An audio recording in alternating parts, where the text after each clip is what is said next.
In many ways, Rama is representative, or we can even say an embodiment of what this culture stands for. This is a culture where we don't count the value of accumulations one has.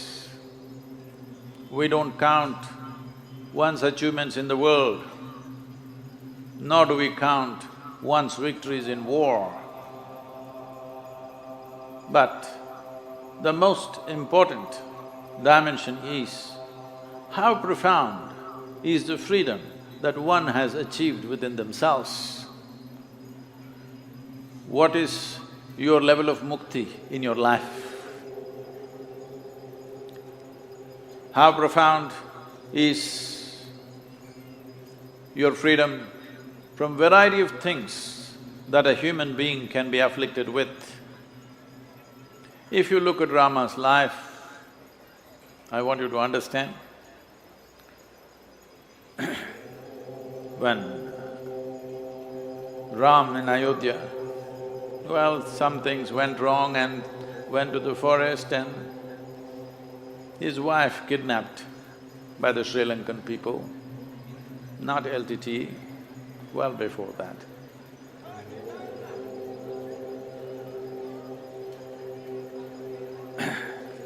And when he started moving south, when he crossed the boundaries or the borders of Andhra Pradesh and Karnataka, we called him Rama. The moment he entered Tamil Nadu, we called him Raman. So when I say Rama, don't get confused. In south, he's not Ram, he's Rama. So if you look at Rama's life, he lost his kingdom. His kingdom was taken away, though he was rightfully coronated as a king. His wife was taken away. Later in his life, his children were taken away. Normally for most human beings, if any one of these things happen, they will be broken for life.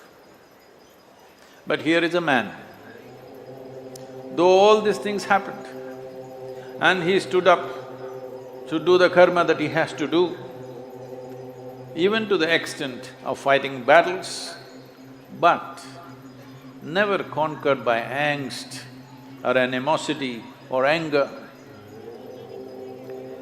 It is for this reason that we are bowing down to him. He is not a super success, it's a series of disasters. In spite of this disastrous life, the negativity cannot conquer him. He is free from these things.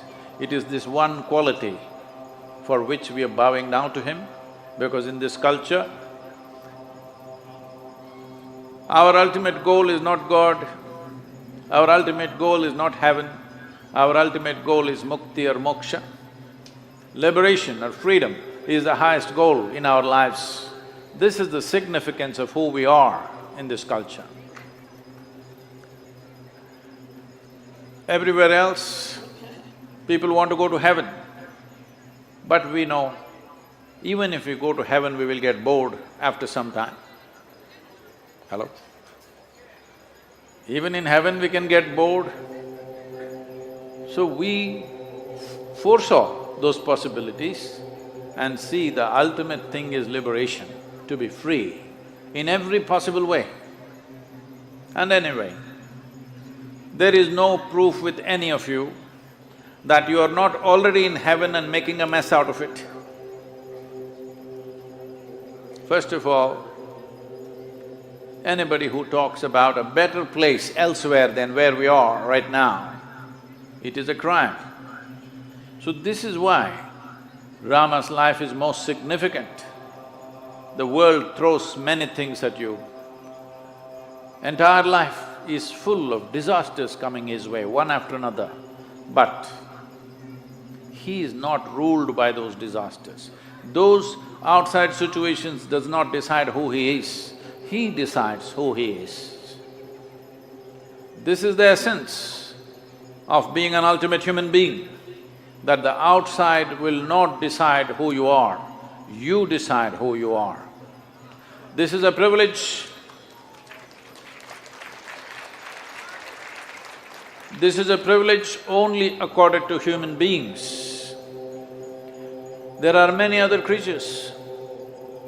Today they say there are over 1 trillion different kinds of life on this planet.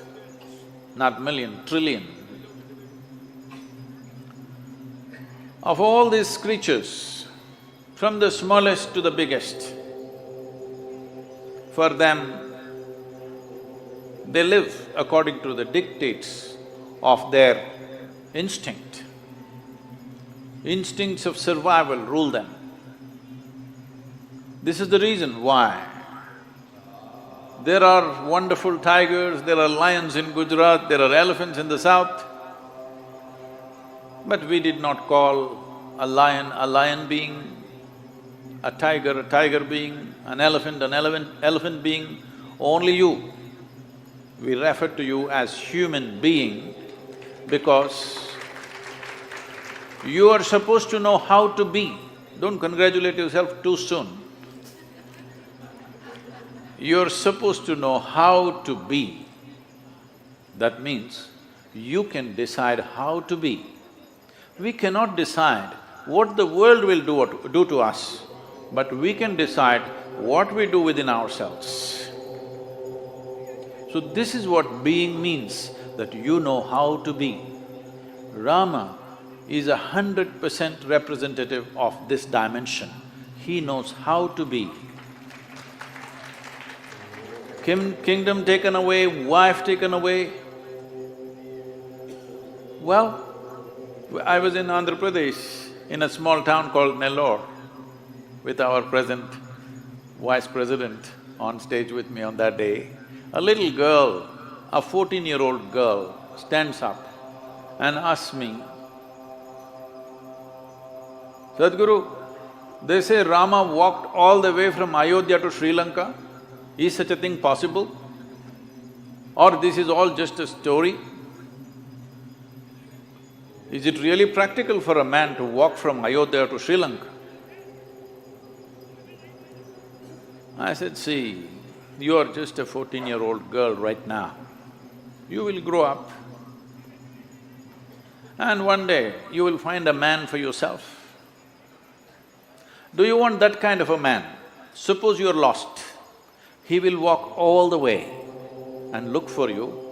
Or do you want a man who will say, okay, she's gone, let me find some local solution for myself? What kind of man do you want?" She says, "I would like a man who walks all the way." I said, "That's what he did." He is a king, he could have found a local solution, but no, his wife is so dear to him that he walks all the way, fights a battle, gets her back. Well, there are arguments these days, but this man is a male chauvinist. Because of his pride or his kingdom or whatever nonsense, he again sent her back to the jungle. This argument came up here in Gujarat in one of your universities when I was part of the Youth and Truth movement. So I asked them a simple question. We are going through various situations in our country. Though this is a nation of great possibilities, we have still kept it as a nation of great problems. Though at one time we were the most prosperous nation on the planet, today we are coming up now, but still a large segment of population is in poverty. When it is like this, would you like a king or a leader of this nation who will place the well-being of his citizens and nation above his family and dear ones in his life? Or would you like somebody who will do everything for the family and forgets about the nation? They said, that is not it. Why should he send his wife? You must understand, when they say a dhobi was speaking about his wife or the queen, a queen is not just a wife. She is She has a place in the kingdom. She is not just another woman. A queen is like a mother to that kingdom. Now, it is not in the story, it may say Dhobi was speaking about it. A Dhobi speaking means it is general gossip in the town. Everybody is speaking about it. They are wondering, how can she be our queen mother? Now you have a choice, to hell with the citizens, I'll keep my wife, or for the sake of my citizenry, I will sacrifice somebody for whose sake I fought a war. A terrible war, a risky war, because you didn't have an army to fight a war. You just went with your brother to fight a war. All this you did for that woman, but now, for the sake of the nation and the sake of citizens, you sacrifice her. And when she is fully pregnant, for a king, children are very important because that is the continuum. Not knowing whether it's a boy or a girl or boys or girls, no sonogram in those days. And she goes to the jungle and delivers two boys and he does not know. For a king, this is the biggest disaster. He does not know that he has sons. And not only that, the situation evolves in such a way that he ends up fighting those children. The worst thing that you could do in your life is knowingly or unknowingly you kill your own children. This would be the most horrible thing that you could have done in your life. He almost did it, but still remained without angst, animosity or anger, doing what is needed. Though it causes much pain in your heart, you don't make this pain the basis of what you do with the rest of the world. This is what he represents. This is what should become the ideal of this nation and the world, that if you poke me, I will poke you, then everybody will be poked, because inevitably something will poke you.